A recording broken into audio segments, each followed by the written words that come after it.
शिक्षणाचं माहेरघर म्हणवणाऱ्या पुण्यात शिक्षणाच्या या वैभवशाली इतिहासाचे फक्त अवशेष उरलेत।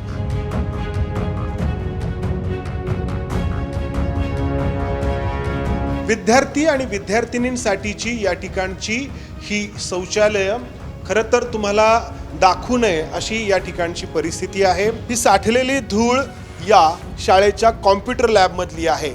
उद्घाटनाअभावी हे कॉम्प्युटर्स विद्यार्थ्यांना वापरण्यासाठी कधीच मिळाले नाहीत। इतका मोठा थर आहे या सगळ्या इथल्या वस्तूंवरती। मुलांना पिण्याचं पाणी मिळावं यासाठी केलेली ही सोय। या ठिकाणी हे पाणी दिसतंय, वरून पाहिल्यानंतरही लक्षात येतंय की काय ही परिस्थिती आहे। या शाळेतल्या मुलींसाठीचं जे स्वच्छतागृह आहे ते गळतं आहे। या शाळेतील मुलांना खेळण्यासाठीचं हे मैदान, मात्र याला मैदान म्हणायचं की उकिरडा म्हणायचं। शिक्षणाचं माहेरघर म्हणवणाऱ्या पुण्यात शिक्षणाच्या या वैभवशाली इतिहासाचे फक्त अवशेष उरलेत। कारण पुणे महापालिकेकडून चालवल्या जाणाऱ्या बहुतांश शाळा अक्षरशः मोडकळीस आलेल्या आहेत। या शाळांमधले विद्यार्थी आणि त्यांना शिकवणारे शिक्षक अक्षरशः जीव मुठीत धरून या ठिकाणी काम करतायत। सावित्रीबाई फुले पुणे विद्यापीठाला अगदी लागून असलेली पुणे महापालिकेची ही स्वामी विवेकानंद शाळा, आणि या शाळेमध्ये इतक्या समस्या आहेत की त्या तुमच्यापर्यंत पोहोचवताना आमची देखील दमछाक होऊ शकते। सर्वात आधी हा वर्ग या ठिकाणी गळतो आहे। या शाळेमधल्या शिक्षिका आहेत आपल्यासोबत। या सगळ्या समस्या खूप आधीपासून या ठिकाणी असतील। तुम्ही महापालिकेच्या प्रशासनाला कळवलं याबद्दल? हो, अनेकदा कळवलेलं आहे महापालिकेच्या प्रशासनाला। 2022 पासून मी पत्रव्यवहार करते, पण त्याच्याकडे काही लक्ष देण्यात आलेलं नाही आहे। या परिसरातले नगरसेवक दत्तात्रय बहिरट आपल्यासोबत आहेत। पुणे महापालिका शिक्षणावरती जो काही खर्च दाखवते प्रत्यक्षात किती होतोय आपण पाहतोय, तर तो किती आहे आणि मग तो जातो कुठे खर्च? नाही, आता मी वारंवार हा प्रश्न केलेला आहे, GB मध्ये पण केलेला आहे। या संदर्भात मी 12-13 सालीसुद्धा प्रश्न उपस्थित केला होता की शिक्षणाच्या संदर्भात आपण 650 कोटी रुपये खर्च करतो आणि प्रति विद्यार्थी तर कॅल्क्युलेशन केलं पटवाईज तर 63,800 रुपये खर्च येतो। आत्ता 17 तारखेच्या GB मध्ये त्या बारवे मॅडमने असं सांगितलं की 38,000 खर्च येतो, पण तो चुकीचा आहे माझ्या मते। जे ठीक आहे, शिक्षणासाठी जर आपण खर्च करत असेल तर माझी काही हरकत नाही, पण तशा पद्धतीच्या सुविधा तरी मिळाल्या पाहिजेत। आता एकतर RTमुळे ह्या आपल्या शाळेकडचं ॲडमिशन कमी होते। या शाळेमध्ये स्लॅब गळतात, ड्रेनेज तुंबलेली आहे, पाण्याच्या टाक्या 2-2 वर्ष धुतलेल्या नाहीत, त्याच्यातून घाण पाणी येते, पाणी पिण्यासाठी मुलांना नाही आहे। या स्लायडिंग विंडोज सरकत नाही आहेत, फरशी फुटलेली आहे। त्याच्यानंतर ती कॉम्प्युटरची लॅब आता तुम्हाला मी दाखवतो। ही अशी परिस्थिती आहे पहा या शिक्षणाचं माहेरघर बनवणाऱ्या पुण्यात। आणखी या शाळेची जी परिस्थिती आहे ती आम्ही तुम्हाला दाखवणार आहोत। विद्यार्थी आणि विद्यार्थिनींसाठीची या ठिकाणची ही शौचालय खरं तर तुम्हाला दाखवू नये अशी या ठिकाणची परिस्थिती आहे। ना या ठिकाणी कोणी येऊन स्वच्छता करतं, ना या ठिकाणी पुरेसं पाणी आहे। मॅडम, या बाबतीत तरी दखल घेतली गेली नाही? घोले रोड क्षेत्रीय कार्यालयाशी मी संपर्क साधलेला होता वेळोवेळी। माझ्याकडे एवढा बंच आहे सर, 2022 पासून मी दिलेला बंच आहे, त्या लोकांनी पण काही दखल घेतलेली नाही आहे। कर्मचाऱ्यांना पाठवत आहेत, इंजिनियर येत आहेत, पाहून जात आहेत, नंतरच्या ह्याच्यामध्ये तुमचं काम करू असं सांगतायत। विद्यार्थी आणि विद्यार्थिनी मग हे बाथरूम्स कशी वापरतात? आत्ता सध्या आम्ही हे बाथरूम वापरत नाही आहे। खालच्या 2 मजल्यावरची बाथरूम आम्ही वापरायला दिलेली आहेत मुलांना। हे बाथरूम वापरता येत नाही आहे, कारण हे पाणी गळतं ते सगळं खालच्या याच्यामध्ये जातं आणि पाणी 1 इंच वरती घोट्या इतपत पाणी इथं तुंबलं जातं, त्यामुळे हे बाथरूम वापरायला नाही देत आम्ही। या शाळेमध्ये 1ली ते 8वीचे वर्ग, बालवाडीपासून ते 8वीचे वर्ग या ठिकाणी भरतात, आणि अशी अवस्था आहे की या वरच्या मजल्यावरती वापरण्यासाठी इथे हे प्रसाधनगृह उपलब्धच नाही आहे। ही साठलेली धूळ या शाळेच्या कॉम्प्युटर लॅबमधली आहे। पुणे महापालिकेने या शाळेसाठी हे सगळे कॉम्प्युटर लॅब उपलब्ध करून दिले, त्यावरती भला मोठा खर्च केला, मात्र या कॉम्प्युटर लॅबचं कधी उद्घाटनच झालं नाही, कधी हे कॉम्प्युटर इथल्या विद्यार्थ्यांना विद्यार्थिनींना वापरण्यासाठी उपलब्धच झाले नाहीत. हे पहा, हा मॉनिटर आहे, ही अशी परिस्थिती आहे, हा कीबोर्ड आहे, हे पहा. म्हणजे इथे हे सगळं आणलं गेलं. पुन्हा हे बघा, हे असे या ठिकाणी मॅडम किती कॉम्प्युटर्स आहेत? 25 कॉम्प्युटर्स आहेत ही या शाळेची कॉम्प्युटर लॅब. मग हे सगळं कशासाठी? कोणाला तरी याचं कॉन्ट्रॅक्ट दिलं होतं, त्यांनी ते या ठिकाणी आणून कॉम्प्युटर्स बसवले, मात्र त्याचा उपयोग इथल्या विद्यार्थ्यांना कधीच झाला नाही. मॅडम, हे कधी या ठिकाणी हे कॉम्प्युटर्स लावले? 2021ला. 21ला, म्हणजे 5 वर्ष झाली. 5 वर्षांमध्ये कधीच हे सुरू नाही, झालं? नाही. मग तुम्ही कोणाकोणाशी संपर्क केला? आम्ही प्रशासकीय अधिकाऱ्यांशी बोललो होतो. माळवे, आदित्य माळवे सर आहेत, त्यांच्याशी बोलले होते. त्याच्यानंतर परत आमच्या अधिकाऱ्यांशी बोलले होते. त्यांना सांगितलं होतं की उद्घाटन करायचे. ते म्हटले आपण करूया उद्घाटन आणि मुलांना वापरण्यासाठी आपण सुरू करूया. पण त्याच्यानंतर काही परत कुणाचंच येणं झालं नाही, उद्घाटन झालं नाही. उद्घाटनाअभावी हे राहिलेलं आहे. 5 वर्ष उद्घाटनाअभावी हे कॉम्प्युटर्स विद्यार्थ्यांना वापरण्यासाठी कधीच मिळाले नाहीत. आणि आता म्हणजे खराब झाले असतील, म्हणजे काय खराब झालेले असणार आता हे कॉम्प्युटर, सगळे खराब झालेले आहेत. बॅकअप, पॉवर बॅक, हां ते पण पॉवर बॅकअप. तर ही या कॉम्प्युटरसाठी आणलेल्या त्यावेळी या बॅटरीज आहेत, पहा, ही अशी अवस्था आहे या सगळ्या बॅटरीची. हे सगळं खराब झालेलं आहे. त्यानंतर इथं हे केलेलं फर्निचर आहे. या ठिकाणी वेगवेगळी ही चेंबर्स आहेत. हे यासाठी दाखवायचं आहे, बघा, हे अगदी नव्या कोऱ्या या सगळ्या वस्तू. म्हणजे 5 वर्षांपूर्वी या खुर्च्या आणल्या त्यावेळी त्याला हे असं कोटिंग असेल, ते कोटिंग सहित हे अजून तसंच आहे. पहा, हे बघा, हे जो आपण म्हणतो ना जे बॅच असतो त्याच्यावरती किंमत आणि बाकी सगळी माहिती असते, तो देखील निघालेला नाही. आणि ही अशी अवस्था या सगळ्या वस्तूंची झाली आहे. इथे हे बघा, हे असं इतका मोठा थर आहे या सगळ्या इथल्या वस्तूंवरती. दत्तात्रय बहिरट या ठिकाणी नगरसेवक म्हणून आहेत. बहिरटजी, फक्त उद्घाटनाअभावी हे रखडलं आहे असं इथल्या शिक्षकांचं म्हणणं आहे. नाही, हे दुर्दैवी आहे की उद्घाटनासाठी जर रखडलेलं असेल तर अतिशय दुर्दैवी आहे. आणि ह्या संदर्भात मी ज्यावेळेला शाळेचं इन्स्पेक्शन करायला आलो आणि मुलांसाठी काय सुविधा आहेत आणि आता वारकरी येणार आहेत, वारकऱ्यांचं वास्तव्य ह्याच्यामध्ये राहणार आहे, यांच्या शाळेच्या संदर्भात अनेक पालकांनी माझ्याकडे तक्रारी केल्या होत्या की शाळा गळती आहे, ड्रेनेज लाईन तुंबलेली आहे, साप निघतात आहे, झाडाचं कटिंग नाही आहे. त्याच्यानंतर अनेकशा अशा काही गोष्टी आहेत. मी ह्याची लिस्टच तुम्हाला देतो. पिण्याचं पाणी घाण आहे. 2 वर्ष झाले. या कॉम्प्युटर लॅबबद्दल जेव्हा आपण बोलतो तर हे इतके 25 कॉम्प्युटर्स विद्यार्थ्यांना कधी मिळालेच नाही. लाखो रुपये खर्च केले, ते आता सगळे खराब झाले आहेत आणि ह्याचा लाभ विद्यार्थ्यांना झालाच नाही. जर 5 वर्ष झाला नाही तर त्या मुलांच्या आयुष्यातले हे 5 वर्ष निघून गेलेले आहेत की त्यांची शिक्षणाची जी मूळ वय असतं त्या संदर्भात त्यांना मिळालेलं नाही. याचे खरं तर जबाबदार हे प्रशासन आहे. म्हणजे शाळा व्यवस्थापन जे आहे, या शाळा व्यवस्थापनाने महिन्या 2 महिन्याला शाळेमध्ये मुख्याध्यापकांना भेटून काही तक्रारी आहेत का, मुलांच्या काय आहेत का, पालकांच्या आहेत का, अशी खरं तर आढावा मीटिंग घेतली पाहिजे. परंतु या ठिकाणी आता आमच्या ह्या मुख्याध्यापका म्हणून जरी इथे हे आता प्रभारी म्हणून काम करतात, ते शाळेला मुख्याध्यापकच नाही, त्यांना अनेक गोष्टींची कामं करावी लागतात. शाळा बघावी लागते, वर्ग चालावा लागतो, त्याच्यानंतर खूप काही गोष्टी आहेत. म्हणजे ऑनलाईन फॉर्म भरण्याच्या आहेत. तर त्या संदर्भात माझं मत आहे फक्त की पैसे वाया गेले त्या संदर्भात प्रशासन बघून घेईल किंवा तुमच्या माध्यमातून जी काही बातमी होईल आणि त्याची शिक्षा समजा जर भोगायला तयार असेल प्रशासन तर ते भोगेल. परंतु मुलांच्या आयुष्यातले जे 5 वर्ष गेले ते माझ्या दृष्टीने महत्त्वाचे आहेत. तर इथं आपण या सगळ्या परिस्थितीला दाखवू तेवढं कमीच आहे.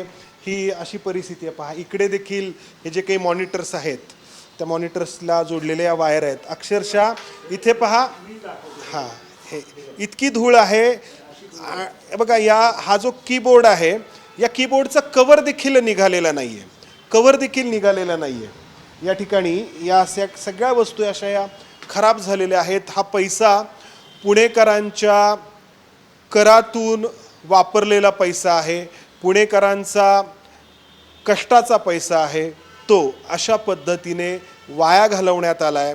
याला जबाबदार आहे महापालिका आणि महापालिकेचं प्रशासन चालवणारे अधिकारी आणि नेते. या शाळेतील मुलांना पिण्याचं पाणी मिळावं यासाठी केलेली ही सोय, ही पिण्याच्या पाण्याची टाकी. मात्र या टाकीच्या झाकणाची ही अशी अवस्था, पूर्णपणे गंजलेला आहे. या पाण्यामध्ये अक्षरशः जर आमच्या कॅमेरामॅननी दाखवलं तर किती हे पाणी अस्वच्छ आहे हे लक्षात येईल. महापालिकेच्या शाळेमध्ये शिकणारी ही मुलं पुण्यात स्वच्छ पाण्यापासून देखील वंचित आहेत. खाजगी शाळांमध्ये आरो फिल्टर किंवा इतर पद्धतीची जी काही पाण्याची सोय उपलब्ध असते ती या ठिकाणी नाही. आणि या ठिकाणी हे पाणी दिसतंय, वरून पाहिल्यानंतरही लक्षात येतंय की काय ही परिस्थिती आहे. याबद्दल देखील या शाळेतल्या शिक्षकांनी महापालिकेला कळवलं होतं. मॅडम, पाण्याची टाकी धुण्यासाठी क्षेत्रीय कार्यालयातून येणार होती लोक. मी पण 2-3 वेळा फोन कधी केले. कळवलं होतं आपण? शाळा सुरू होण्याच्या आधी 2 तारखेला वाखारे मॅडमची मीटिंग झाली. त्याच्यानंतर लगेचच त्यांना संपर्क साधला त्यांच्याशी. त्यांना सांगितलं की पिण्याच्या टाक्या धुवून घ्या, आता शाळा सुरू होणार आहे 15 तारखेला, त्याआधी टाक्या धुवून जा. तर पाठवतो म्हणाले. त्याच्यानंतर काय ते लोक आलेली नाही आहेत. त्याच्यानंतर पुन्हा मी शाळा सुरू होण्याच्या आधी 2 दिवस मुली पाणी कसं पितात? आता सध्या आम्ही पाणी त्यांना स्टीलच्या टाक्यांमध्ये भरून ठेवतो. पाणी एक जार आणलेलं आहे, ते जार भरून ठेवतो. मुलांना प्रत्येकी 2-2 बॉटल सांगतो, पण तरी पाणी पुरत नाहीत मुलांना. तुम्ही तुमच्या पद्धतीने केलेली सोय? हां, आम्ही आमच्या पद्धतीने 2 स्टीलच्या टाक्या भरून ठेवलेल्या आहेत. बाहेरून जार मागवलेले आहेत, त्या जारमधून मुलांना पाणी देतो. बरेटजी, म्हणजे अगदी पिण्याचं पाणी देखील जर महापालिकेची शाळा देऊ शकत नसेल पुण्यामध्ये, नाही, अतिशय गंभीर आहे. मॅडमनी बऱ्याच वेळेला फॉलोअप घेतलेला आहे त्याचा. त्यांच्याकडे पत्रचा एवढा बंच आहे. पण दुर्दैवानं मी सांगतो ना की त्या दिवशी म्हणजे 17 तारखेच्या GB पण हे मांडलं, पण आज 16 दिवस झाले. 16 दिवसामध्ये सुद्धा कोणी ह्याची दखल घेतली नाही. मला असं वाटतं की त्यांना गांभीर्य त्या मुलांचं नाही का काय असा प्रश्न पडलेला आहे मला. पुणे महापालिकेचं प्रशासन किंवा पुणे महापालिकेचे कारभारी करतायत तरी काय? या समस्या सोडवायला जर प्रशासनाला जमत नसेल तर मग हे प्रशासन नक्की कशामध्ये व्यस्त आहे? या शाळेतल्या मुलींसाठीचं जे स्वच्छतागृह आहे ते गळतं आहे. या शाळेतल्या शिक्षिकांनी याबद्दल महापालिकेच्या प्रशासनाला वेळोवेळी कळवलं, मात्र त्याची दखल घेतली गेली नाही. या शिक्षिका हेच या कॅमेरामध्ये सांगण्याचा प्रयत्न करतायत की ही अशी अवस्था आहे. मॅडम, मुलींसाठीचं हे स्वच्छतागृह आतमध्ये गेल्यानंतर पाणी टपकतंय. म्हणजे आज बरंच काही बोललं जातं महिला सक्षमीकरणासाठी, सावित्रीच्या लेखी वगैरे, पण पुण्यामध्ये जे वारसा सांगतं पुणं, तर काय वाटतं तुमच्या मनामध्ये? आत्ता मागासपासून तुम्ही मला सगळ्या समस्याच सांगताय, याबद्दल काय वाटतं तुम्हाला? समस्याच आहेत सर ही, कारण हे वेळोवेळी मी निदर्शनास आणून दिलेलं होतं प्रशासकीय अधिकाऱ्यांच्या याच्यात. आणि घोले रोड क्षेत्रीय कार्यालयाशी पण संपर्क साधला होता. त्यांना सांगितलं होतं की ड्रेनेज गळतं आहे, पाणी हे होतं आहे. इंजिनियर आले, पाहणी केली, पाहिलं, फोटो काढले. मॅडम, आम्ही अधिकाऱ्यांना पाठवून देतो. परत काही ते आले नाहीत, फोटो काढले, फक्त फोटो त्यांच्या फाईलमध्ये सेव्ह झाले, बस बाकी काही नाही. ते सुद्धा ड्रेनेजचंच पाणी गळतंय अंगावर. वरती सुद्धा टॉयलेट आहे, हो, ते तुमचं आहे आणि त्याचं पाणी झिरपून ते ड्रेनेजचं पाणीच त्यांच्या अंगावर पडतंय. ती अस्वच्छता आहे पहा या ठिकाणी, की वरच्या बाथरूमचं ड्रेनेजचं पाणी गळून या खालच्या बाथरूममध्ये, मुलींसाठीचं जे बाथरूम आहे, स्वच्छतागृह आहे, त्या ठिकाणी गळतंय. आणि इथल्या या शिक्षिकांनी अनेकदा पुणे महापालिकेच्या प्रशासनाला कळवलंय, मात्र त्याची दखल घेतली गेलेली नाही आहे. या शाळेतील मुलांना खेळण्यासाठीचं हे मैदान, मात्र याला मैदान म्हणायचं की उकिरडा म्हणायचं, अशी या ठिकाणची परिस्थिती आहे. खूप गवत साठलेलं आहे, त्याचबरोबर कचरा या ठिकाणी आहे. बाहेरचा व्यक्ती कधीही आतमध्ये प्रवेश करून त्याला हवं ते या ठिकाणी करू शकतो. बरोबर मॅडम? अगदी बरोबर. काय या गवताचा, या सगळ्या झुडपांचा काय तुम्हाला सर ह्याच्यासाठी पण आम्ही आरोग्य कोठीशी संपर्क साधला होता. त्यांच्याकडून हे करून घेतलं. बाहेरची माणसं लावून आम्ही मागच्या वेळेला हे सगळं गवत काढलेलं पण होतं. पण आता पावसाच्या अभावी परत ते वाढलेले, म्हणजे पाऊस तर काही एवढा झालेला नाही आहे, पण ते वाढले गवत आता. आणि आरोग्य कोठीशी संपर्क साधला होता, त्यावेळेस ते म्हणाले की आम्ही लोक देऊ आणि त्यांच्याकडून करून घेऊ, पण त्यांनी काही केलं साप वगैरे निघतात? खूप साप निघतात. आत्ता एक 8 दिवसापूर्वी इथून एक मोठा असं धामीण निघालेली होती. आमचा वॉचमॅन होते ड्युटीला, त्यांनी पाहिलं त्यावेळेस ती सळसळ करत अशी इकडे ह्या साईडला गेलेली होती. आतपर्यंत तर बाथरूममध्ये परत येत आहेत. ह्या बाहेरच्या बाथरूममध्ये सुद्धा आल्या होत्या. वरांड्यामध्ये नाक पण आलेला होता. म्हणजे साप मुलं असताना? मुलं शाळा भरल्यानंतर पण आला. मुलं खाली खेळत असताना त्यावेळेस पण आलेला होता. नाही, तर ही अशी अवस्था आहे. काही दिवसांपूर्वी पुण्यातील बावधन भागामध्ये जी शाळा महापालिकेकडून चालवली जाते, तिथल्या एका शिक्षिकेचा वर्गात साप चावून मृत्यू झाला होता. कारण ही अशी अवस्था, या ठिकाणी जे काही गवत साठतं किंवा जी अस्वच्छता असते त्यामुळे तो साप त्या वर्गात आलेला होता. सकाळी वर्ग उघडले, शिकवण्यासाठी शिक्षिका आतमध्ये आल्या आणि त्यावेळी सर्पदंश त्यांना झाला. आणि यांचंही म्हणणं आहे की अनेकदा या ठिकाणी आम्ही सर्पमित्रांना अनेकदा बोलवलेलं आहे आणि सर्पमित्रांनी बऱ्याच वेळेला साप पकडून पण नेलेले. बालवाडीपासूनची मुलं बालवाडीपासूनची मुलं. त्याही वेळेला आम्ही अधिकाऱ्यांना फोटोसहित ते सगळे रेकॉर्ड पाठवलेले, व्हिडिओसहित पाठवलेले, साप आलेले ते सगळे पाठवलेले रेकॉर्ड. काय करतायत महापालिकेतल्या अधिकारी? नाही, अतिशय म्हणजे मी नेहमीच म्हणतो की महानगरपालिकेशी म्हणजे मला आस्था आहे, महानगरपालिकेचा अभिमान आहे. परंतु in my life what ever worst thing I have seen that is Pune PMC असंच म्हणावं लागेल. कारण की तिथे फक्त ऐकलं जातं का माहीत नाही, नोटिंग केलं का जातं माहीत नाही, पण आश्वासन मात्र दिलं जातं, पण ते कधीच होताना दिसत नाही. संवेदना किती बोथट झाल्यात हे आता तरी तुम्हा सगळ्यांना लक्षात यायला हरकत नाही. लहान मुलं जिथं शिकतात तिथं सातत्याने जर साप निघत असतील आणि ही अशी परिस्थिती तशीच कायम राहत असेल तर मग काय. आत्तापर्यंत या शाळेतील अनेक समस्या आम्ही तुमच्यापर्यंत मांडण्याचा प्रयत्न केला, मात्र आता त्याहून सर्वात मोठी समस्या म्हणजे या शाळेला मुख्याध्यापकच नाहीत. या सगळ्या शिक्षिका या ठिकाणी शिकवतात खऱ्या, मात्र किती वर्ष झालं मुख्याध्यापक नाही आहे? कधीपासून नाही आहे? 3 वर्ष झालेत मुख्याध्यापक नाही आहेत. महापालिकेला तुम्ही कळवता, तुम्ही काय तुम्हाला मुख्याध्यापक नसल्यामुळे अडचणी येतात? मुख्याध्यापक नसल्यामुळे जे इन्चार्ज आहेत त्यांना सगळी कामं आणि प्लस त्यांना वर्ग पाहावा लागतो, अशी त्यांची फार मोठी समस्या आहे. किती मुलं या ठिकाणी शिकतात आणि तुम्ही किती शिक्षिका मिळून या मुलांना शिकवता? आता आमच्या शाळेचा पट जवळपास 200 झालेला आहे आणि बरेचसे दाखला मागणी केलेले आहे, त्यामुळे मुलांची संख्या वाढणार आहे. पण एक जोडवर्ग आहे आणि मुख्याध्यापक नाही आहे शाळेला. 200 विद्यार्थ्यांसाठी तुम्ही किती शिक्षिका आहात या ठिकाणी? 6 शिक्षिका होता मी सध्या आणि आणि एक कॉन्ट्रॅक्टचे शिक्षक आहेत आमच्या. 7. जे तुम्ही सगळ्या मिळून वेगवेगळे विषय त्या 3 वर्ष झालं मुख्याध्यापक नाही आहेत. महापालिकेच्या शिक्षण विभागालाही तुम्ही कळवलं असेल त्याबद्दल? हो, कळवलेलं आहे. शिक्षण विभागाला कळवलेलं आहे. शिक्षण विभागांना माहिती आहे की 3 वर्ष ह्या शाळेमध्ये मुख्याध्यापक नाही आहे. गेले 10 वर्ष झाले मुख्याध्यापक भरतीच झालेली नाही आहे सर. शिक्षणावरती जो 600 कोटी रुपये खर्च करते महापालिका, करते म्हणण्यापेक्षा दाखवते, तो जातो कुठे? नाही, त्याचाच काही अंदाज येत नाही, परंतु हे लपवलं जातं एवढं नक्की आहे. मला ह्या प्रभागाचा मी प्रतिनिधित्व करतो, त्या अनुषंगानं ह्या मुलांची, इकडच्या पालकांची, इथल्या शाळेची जबाबदारी माझी आहे असं मला वाटतं. मला फक्त एक तक्रारीच्या स्वरूपामध्ये आम्ही काय आलेलो नाही. मी मॅडमला सांगितलं, पण त्या म्हणत होतं की माझा अधिकार नाही आहे तो सांगायचा किंवा दाखवायचा. पण आता मीच त्यांना सांगितलं की शाळेची दुर्दशा आहे आणि मी रिक्वेस्ट केल्यामुळे ते आणि मी त्यांना सांगितलं आहे वरिष्ठांना पण सांगा पाहिजे. तर फक्त माझं एवढंच मत आहे, मुलांच्या आयुष्याशी खेळू नका. त्यांचं वय लक्षात घेता त्या वयामध्ये त्यांना ते शिक्षण मिळालं पाहिजे. अशा पद्धतीचं धोरण तुम्ही काहीतरी करा.